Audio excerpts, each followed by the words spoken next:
My brother's babysitter just had to be a priest. It was obvious Alejandro was older. I didn't need to be told his age to know. The way he took charge of my body and guided me through the motions was a dead giveaway. One might say it was his experience and not necessarily his age, but I had dealt with experience before. My boarding school was chock full with people like that. People who claimed to be experienced, but had no idea what the hell they were doing outside of satisfying themselves. Alejandro was different, though. He wasn't simply going through the motions, he wasn't trying to please himself. It was painfully clear that all he was doing right now was for me, and only me. If you were close enough to the kitchen, you would have been able to hear my heart thunder against my chest as Alejandro's hands blitzed through the buttons of my dress shirt. Our breaths were ragged and labored, but somehow we were perfectly in sync. And I was even more aware of this when our lips broke apart and he held my gaze, a thin layer of saliva growing between us before disappearing into nothingness. His hazel eyes met my dark ones, and he seemed to drink in my expression as a proud smirk played on his lips. As much as I would love to spend an eternity gazing into your eyes, Tony, we don't have a lot of time. Your folks will be back any minute now, he said as he slowly peeled my shirt away, exposing the sensitive skin of my shoulders. My breath hitched as his fingers made direct contact with my bare skin, running slow circles and patterns with his fingers, while his other hand busied itself with the hair at the base of my neck. What do you say, Tony? Think we should play it safe and stop here? Al asked as he absent-mindedly bit his bottom lip. It was a habit of his that drove me crazy, and judging by the way he held my gaze when he did it, it was clear that he knew what it did to me. Don't you dare, Al. I hissed in a low whisper and pulled him into a searing kiss. Alejandro was a tease. He would rile me up and then cut back just as I was about to lose control. Not today, though. We had both been waiting for the better part of 2 weeks for an opportunity like this. A moment when both my parents would be absent and my little brother Sammy would turn in early. I had no idea when next we would have an opportunity like this one. I would be damned if I let it slip through my fingers in the name of playing it safe. I hoisted Al off the floor and gently placed him on the table as our lips continued to duel for dominance. Look at you, taking the initiative. I'm almost impressed, Tony, Alejandro continued to tease. My clever retort died in the back of my throat as I heard a loud knock on the door. Tony, we're home! My dad's unyielding voice called out from behind the front door. Al and I froze like deers caught trespassing on a vegetable farm. The shock only lasted an instant as we both began moving to get dressed and tidy out the kitchen a bit. Al threw his t-shirt over his torso, concealing his broad chest and washboard abs much to my chagrin, and slipped into his jeans in record time. With the way he moved, one would think he found himself in this kind of situation often and had no problems getting out of it. Meanwhile, I wasn't faring so well. I was fumbling my buttons. I just couldn't seem to get them in place, and the continued knocks from the front door did nothing to calm my racing heart and trembling fingers. Hey, Tony, look at me, Al hissed in a low whisper. Forget about your shirt and go to your room. I'll handle your parents. Unlike me, Alejandro didn't seem to be fazed that my parents were right outside and I was pretty much in the nude here. He always appeared calm and unflappable. It was one of the many things that endeared him to me. One of the many things that had led me to make out with him, my brother's babysitter, in the middle of the kitchen. We don't have a lot of time, Tony, Alejandro said with no real urgency. Deciding to leave it to him, I grabbed the rest of my clothes from the floor and raced upstairs, stopping when I was out of sight to peep at the inevitable exchange between Al and my parents. I needed to know if I would be getting disowned tonight. Alejandro unlocked the door and rubbed at his eyes sleepily. Welcome home, Mr. and Mrs. Greaves. My mom was a little startled to still see Al here because his shift was supposed to have been over an hour ago. He always got off by 10 p.m., and presently it was 30 minutes after 11. We were so screwed. Alejandro, I had no idea you were still here. It's pretty late, my mom announced as she gently touched his cheek. Are you feeling okay? Did something happen? My dad asked, swiveling his head from left to right as though he was bound to find something out of place. Alejandro managed a shy blush. I'm sorry for worrying you both, but I fell asleep alongside Sammy. I guess we were both a little tired from running around the park all day. As for Tony, he hasn't been out of his room all evening, Alejandro said as he shyly rubbed the back of his neck. I didn't think my parents would buy the story, but a deep laugh from my dad put my worries at ease. You managed to get Sammy to go to the park with you? You're amazing, Al! My dad cheered as he clapped Alejandro on the back. It went without saying that my 8-year-old brother Sammy wasn't a fan of the outdoors. My parents had tried everything in their power to get him to go out more and engage with nature, but Sammy preferred to be locked in playing his video games. It helped that he was great at it and even won some major competitions, so my parents couldn't flat out ban him from them. Alright then, I'll go check on the kids, John. I think you should drop Al off, my mom instructed as she moved from the porch and began making her way into the house. Oh no, you both must be exhausted from your night out. I can manage by myself. I live 2 blocks away, Al insisted as he descended from the foyer and into the cold evening air. Alright then, make sure to give a call once you're home, alright? I'd like to apologize to your parents for having you stay out so late, my dad said as he waved Al. Such a nice kid. Tony could learn a thing or two from him, my mom said as she shut the door. That was my cue. I tiptoed up the rest of the stairs and into my room, making sure I closed the door with the least amount of fuss I could muster. By the time my parents eventually made it to my bedroom, it was easy enough to fool them into thinking I had gone to bed earlier than usual. This had been my life for the last 2 weeks. Stolen kisses, dangerous flirting, and expertly avoiding being caught by my parents. I had been in boarding school all year long, and I had just returned 2 weeks ago. And that was when I met Alejandro Jimenez. He was the neighborhood's golden boy, and everyone had really high expectations for him because, in their eyes, he could do no wrong. It was easy to see why they would think like that.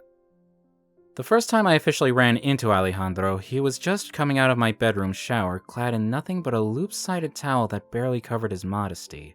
My parents had granted him access to the bedroom in my absence, seeing that he would be looking after Sammy in place of them when they were away. I had wanted to surprise them all by coming home a few days earlier, but I was the one who ended up getting surprised in the end. Ever since that chanced encounter, Alejandro and I had been flirting non-stop. It started as harmless fun to see who would rile the other up the most, but after a few days, things got physical quickly and very out of hand. We had been asked to grab supplies from the shed outside. Al teased me and I didn't back down. We ended up sharing our very first kiss and our very first brush with being discovered. In the early stages of our interactions, it was difficult to tell if it was him or the danger I was attracted to, but as Alejandro slowly unraveled, it became clear that he was more than the town's golden boy and a tease. The next day. The morning after was a stark contrast to the heated passion of the night before. We had dropped Sammy off at school and made a beeline for the Jimenez residence. Mom had decided to pay a visit to the Jimenez household to properly apologize to Al's parents. I couldn't help but feel a little guilty, really it was all my fault. If I hadn't convinced Al to stay back for a bit last night, then we wouldn't be in this fine mess. As we pulled up to the Jimenez residence, the air was thick with the kind of tension that preceded a storm. My parents were a bundle of nerves, their usual poise replaced by an awkwardness that didn't suit them. I could tell they had been rehearsing apologies mentally because sometimes one of them would slip up and mutter a few words out loud, knowing fully well that they would most likely fall on deaf ears. We were greeted at the door by Alejandro's mother, her smile strained but warm. Good morning, she said as she gently ushered us in. Please, come in. The Jimenez home was alive with the subtle undercurrents of a family steeped in tradition. As we entered, the air was perfumed with the scent of simmering spices, a gentle nod to the family's rich Mexican heritage. The walls, adorned with family portraits and religious icons, spoke of generations of faith and pride. Alejandro's father stood waiting in the living room with an expression I couldn't quite read. We all exchanged greetings that were polite, yet surprisingly curt. Alejandro's father, the Reverend Jimenez, didn't waste time on pleasantries. Tony, Mr. and Mrs. Greaves, he began, his voice deep and unyielding. I trust you understand the seriousness of last night's indiscretion. My parents nodded, falling over themselves with apologies. We're so sorry, Reverend. It won't happen again, my dad said, his voice firm but respectful. The Reverend looked like he was about to go off on a tirade, but before he could, his wife laid a gentle hand on his arm, her voice a low whisper and her words clear. Calm down, love, she urged. He shook his head, barely containing his frustration. This is unacceptable, he replied, his voice a low growl. Mrs. Jimenez's eyes softened, pleading. Please, not in front of the children, she implored. The Reverend's lips pressed into a thin line, but he held his tongue and the moment passed with a quiet intensity. Alejandro's mother continued to try and ease the tension, her hands fluttering like birds in a cage. Now, let's not ruin a perfectly good morning. Alejandro, why don't you show Tony around the garden? Get some fresh air. It was a dismissal if I ever heard one. and I was grateful for it. Al caught my eye, a silent message passing between us. We both knew this was far from over, but for now, we had played our parts. As we stepped out into the garden, the cool air was a welcome relief from the stifling atmosphere inside. That was intense, I muttered, once we were out of earshot. Al chuckled, a sound that seemed out of place in the seriousness of the morning. You'll get used to it. Dad's bark is worse than his bite most days. I nodded in understanding. That was pretty much my dad in a nutshell. I leaned closer to Al. The need to address the elephant in the room was overwhelming for me, and I had to apologize. About last night, His eyes snapped to mine, the warmth they held a few seconds ago replaced by an icy veneer that sent a shiver down my spine. Not here! He hissed. I recoiled slightly, taken aback by the coldness in his gaze. A look so foreign it might as well have belonged to a stranger. I'm sorry, I stammered, the apology spilling out, a reflex to the fear that had momentarily gripped me. Al's expression softened just a fraction, but the warning remained clear as day. I'm sorry for yelling, Alejandro said, not meeting my eyes. I didn't have it in me to verbally reply. I just nodded slowly as I realized that the unflappable Alejandro was very much flappable. Especially in his own home, because as I mentally played his outburst in my mind, I realized that it wasn't anger that fueled his words. It was fear. Later that evening, the drive back home was a very quiet one for varying reasons. You see, despite my parents being genuinely remorseful, they were not too thrilled by the Reverend's words and behavior. My dad had said that the Reverend had spoken to himself and Mom as though they would willingly endanger Al or jeopardize his future. He hadn't liked it at all. Dad didn't need that kind of verbal lashing. He had been forced to fend for himself as a child alongside his younger siblings when they had lost their parents in an auto crash. He had done everything within his power to take care of them, but he still lost his sister to an alcohol addiction in her later years. Mom was aware of how sensitive this was for Dad, and she did everything in her power to console and reassure him on the ride back. Meanwhile, I was fighting a whole different battle in the back seat. It felt like my summer tryst with the boy next door, Alejandro, had come to an abrupt end. As much as I hated to admit it, I felt a sharp pain every time I remembered it was over. It had only been 2 weeks, but Alejandro had managed to ingrain himself into my life. And now that he was seemingly out of it, I didn't know what to do with myself. 1 week later, I hadn't heard from or seen Alejandro in over a week because my parents decided to give him a paid week off of work to appease the Reverend. It was a small town and word got around quickly. Mom and Dad didn't need rumors flying around that they had been overtiming the Reverend's son. Those kinds of stories are hard to shake off once they go public. Nobody at home could tell that I had been nursing a broken heart since we had left the Jimenez residence. How could they? It had only been 2 weeks. How could they have possibly known that was all the time it took for me to fall in love with Sammy's sitter? Yes, love.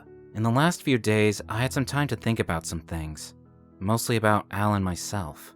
Call me delusional, but since I came to terms with the fact that the last time I had kissed Al could very much have been the last time I ever would, the sadness that followed was unlike any other. I barely knew the guy, but couldn't bear to be away from him. I had been physical with past boyfriends back in boarding school, but being with Al dwarfed all of those experiences effortlessly, and to think I could no longer explore that venture saddened me to my very core. In a bid to get my mind off of Al, I had taken to spending the bulk of my time with Sammy playing video games, and to a larger extent it worked. But the moment I put down the controller, my mind eagerly wandered back to Alejandro. Where was he? What was he doing? Was he thinking about me too? These were some of the offending thoughts I was nursing in my head as I descended the stairs and headed for the living room door. The doorbell had been going off, and it was in the middle of a heated RPG game with Sammy. No one else was home, so I did not have much of a choice. Hold your horses, I yelled, descending the stairs as the bell went off again.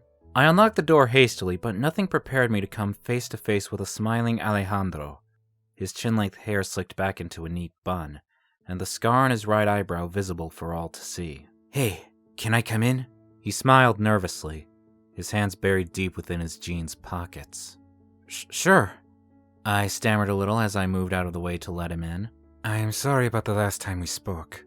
I didn't mean to shut you down like that, Alejandro said, placing a hand on my right shoulder. He was a full head taller than I was, so I'm certain it would have looked a bit comical to any onlookers as I swatted his hand off my shoulder and stared him down hard.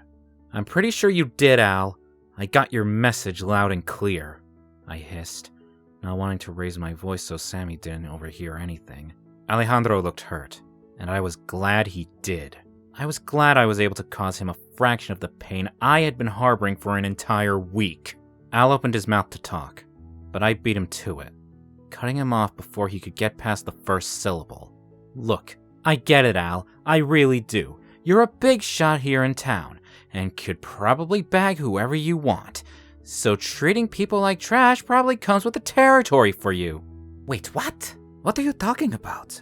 Al hissed in questioning, dropping his voice to match my tone. He rubbed his palm across his face in exasperation. Tony, that's not what that was about! A singular eyebrow shot up in questioning. Excuse me? I didn't shut you up because I wanted to end things with you, he began to explain. Look, you know my dad's the Reverend, just like his father before him, and like he wants me to be after him. Alejandro's words crashed into me like a brick wall, and my throat had to work overtime to get some moisture back in it. Your dad wants you to become a priest? I asked in disbelief. Alejandro shyly nodded, a far cry from the flirty confidence I had known him to comfortably wear these past few weeks. So he doesn't know you're gay? I said in slow realization, and he continued to nod, still unable to meet my gaze. If he found out that I was into men, and have been with men, my dad would flip out, Alejandro said in exhaustion. Why don't you tell him? I found myself asking what had to be the most stupid question of this encounter. If Al could tell his father about his sexuality, then he definitely would in a heartbeat. Coming out of the closet is a tough task, especially for people with parents like Reverend Jimenez, someone immersed in tradition. I'm sorry about all of this, Tony. I really do like you, and I'd hate for us to go our separate ways on sour terms. He apologized earnestly. I knew that was what was happening, but I hated for Alejandro to say it out loud. It's not fair! I really like you too, Al, and I don't want this to end, I shakily said as tears began to escape my eyes. Alejandro quickly wrapped me in a hug and began whispering to me. Hey, take it easy, alright? You'd break my heart if you cried. I nodded into his chest and stifled my sobs. This was the scene my parents walked into as they arrived home from evening mass. An hour later, Alejandro and I had no other choice but to come clean. I could tell he didn't like it, but we didn't have much of a choice. I opened up to my parents about last Friday night and how I had made Al stay overtime. It was the right thing to do, and the guilt had been weighing heavy on my conscience. Dad? Mom? Last Friday night, Al and we stayed up together, I started, my voice barely above a whisper. We weren't just looking after Sammy. We have feelings for each other. There was a moment of silence. Then my father leaned forward, his eyes locking with mine in a gaze that was both stern and kind. Tony, He said, his voice steady. The path that Alejandro is on, the path to becoming a reverend, is a righteous one. But it's also a long one. He won't be ordained for at least another 5 years, given his age. I nodded, feeling Alejandro's hand squeeze mine. There's time, Dad continued. Time for both of you to explore what you truly want, to understand the depth of your feelings.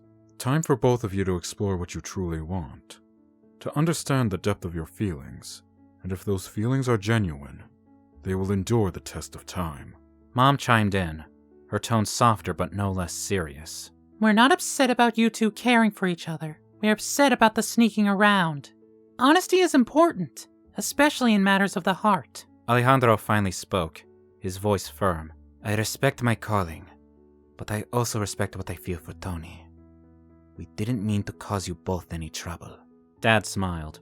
Trouble is a part of life, especially when it comes to love. Just remember, whatever path you choose, make sure it's one you can walk together. Thank you, Mr. Greaves. You too, Mrs. Greaves. I'm sorry for all of the trouble I have caused. Dad seemed strangely supportive. He didn't alienate me or make me feel like less of a man like some of my friends' fathers had done to them. You're welcome, Al, my mom said, giving him a small smile. Tony, why don't you walk Alejandro home and make sure he gets back okay? My dad chipped in. My eyes lit up at the prospect of walking Alejandro home. Come on, Al, let's get going. Alejandro waved to both my parents before exiting the door and joining me in the foyer. 15 minutes later. As I walked Al back home, I had a brilliant idea. One that was inspired by the earlier encounter with my parents. Al, I think I've got an idea. One that might actually work, I said, taking hold of his hand. Alejandro stiffened at my touch. We were a few houses away from his, and it was risky for him, but he didn't push me away again. "What's on your mind, Tony?" he asked, slowing down to match my stride. I was thinking. My parents didn't freak out like I thought they would. I trailed off, hoping he would pick up on my line of reasoning. "Yeah, talk about lucky," Al chuckled. "I was thinking we could also tell your folks about us." Alejandro froze in his tracks, his hand slowly letting go of mine. "We can't do that," Alejandro said, matter-of-factly. "Come on, Al, you heard what my dad said. We need to walk the paths that will allow us to hold our heads high." "I know, Tony. I heard him too. But my father would kill me," Alejandro insisted. "Al, I get that you're scared, but this could be it. The one opportunity to no longer live in the dark." Alejandro swiped away a stray tear that rolled down his eyes, and I immediately felt sorry for him. "I'm sorry for pressuring you, Al. That was incredibly selfish," I said, finally backing down. Coming out of the closet was already a monumental feat in itself. The added pressure just made things worse. I began walking again towards the Jimenez residence, but I had to stop when I noticed that Alejandro wasn't following me. "What's the matter, Al?" I said, turning to face his still form. "You're right, Tony. I can't keep living in the shadows," Alejandro said, wiping at his eyes. He continued before I managed to get any words in. "Do you think you can come with me? I'd love the support." "Of course I'd come," I nodded eagerly. 5 minutes later. The old wooden floor creaked under our feet as Alejandro and I approached the heavy oak door of Reverend Jimenez's study. With each step, my heart pounded louder, echoing the dread that filled the air. We had reached for each other, our hands. It had become instinctual at this point. As the door swung open, the sight of us holding hands seemed to strike a chord in Reverend Jimenez. His eyes narrowed, and the lines on his forehead deepened into a frown that sent a chill down my spine. "Padre," Alejandro began, his voice steady despite the tension. "There's something we need to tell you." But before he could continue, the Reverend erupted, his voice booming through the room like thunder. "Tony, you are the devil's envoy, here to tempt my son from his righteous path!" I stood frozen, my mind racing for words that would bridge the chasm that had suddenly opened between us. But the Reverend was relentless, his tirade cutting through the air in a flurry of Spanish. "I have sacrificed so much for you, Alejandro, and this is how you repay me?" He bellowed, his words painting a picture of betrayal and disappointment. The commotion drew Mrs. Jimenez into the room, her eyes wide with concern. She moved quickly, her presence a calming force as she tried to soothe her husband's anger. But the Reverend's fury was a fire that could not be quenched so easily. Please, calm down. It's not what you think. "Silence, woman! Don't you see that this sinner is corrupting our son?" He thundered, refusing to be placated. Alejandro's mother stepped between her husband and us, her hands raised in a plea for peace. He's just a young man, and so is our son. They must have the chance to explain themselves. "There is nothing to explain. I have dedicated my life to the church and to our family, and this is a betrayal!" Reverend Jimenez spat out, his anger unabated. Realizing the futility of her efforts, she turned to me, her eyes filled with a sorrow that mirrored my own. Tony, please, it's better that you leave now. Come to see you out tomorrow morning. With a heavy heart, I nodded, releasing Alejandro's hand as if letting go of a lifeline. As I stepped back into the hallway, the door closed behind me, and I was left with the echoes of a love that dared to challenge tradition. The next morning, the morning sun did little to warm the chill that had settled in my heart as I approached Alejandro's house. The door opened before I could knock, and Señora Jimenez greeted me with a sad smile, ushering me upstairs to Alejandro's room. The sight of him was like a punch to the gut. Alejandro sat on the edge of his bed, his posture slumped, his eyes red and swollen from tears. He looked up as I entered, and for a moment we just stared at each other, the weight of our situation hanging heavily between us.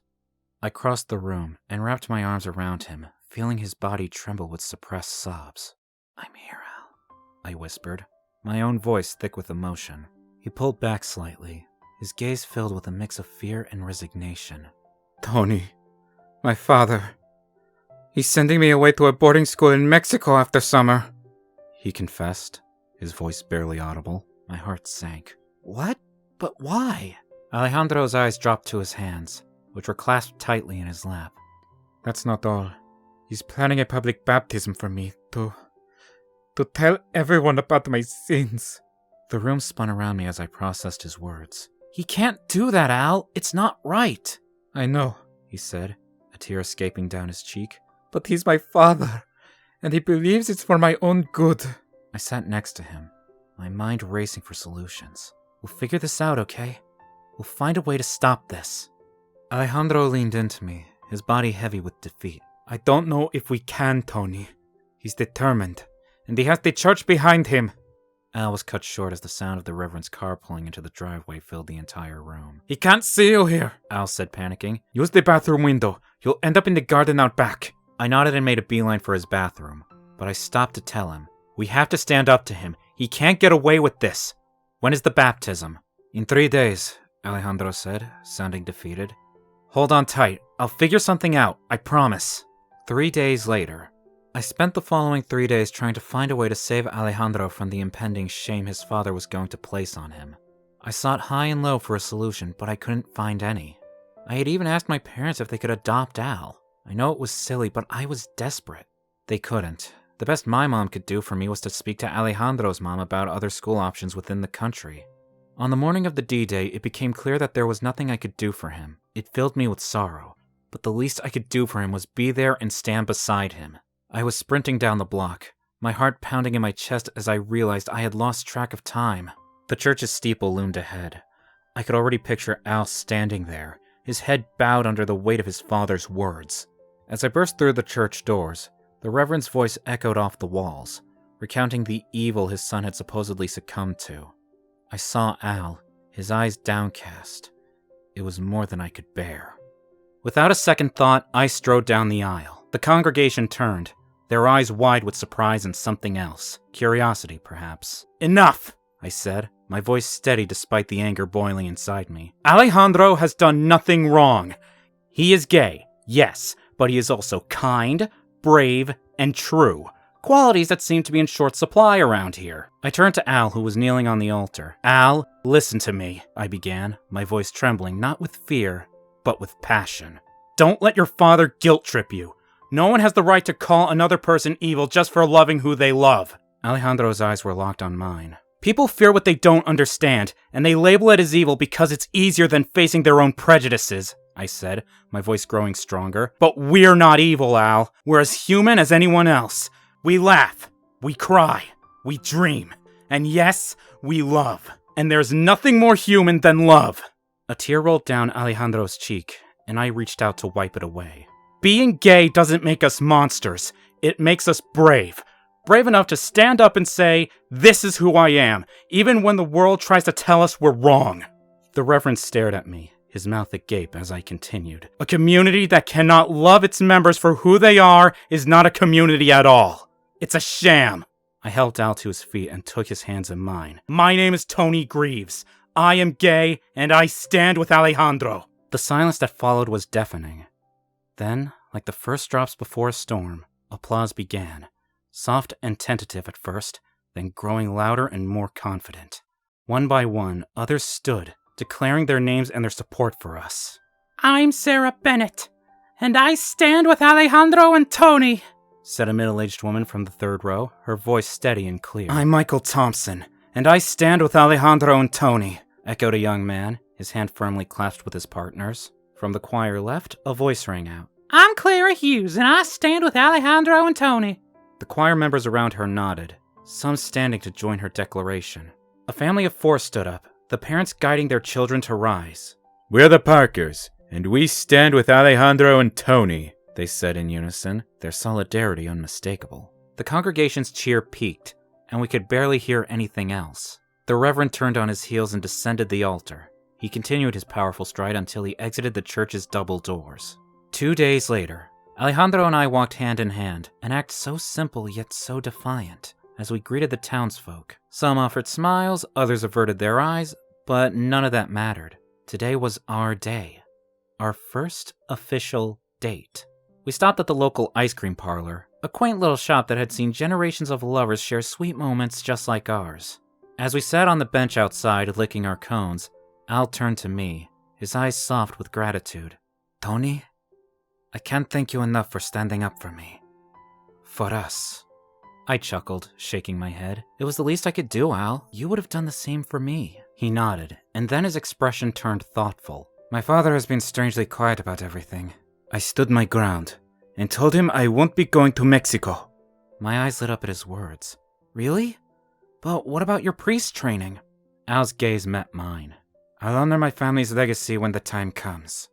But until then, I want to enjoy my time as a young man.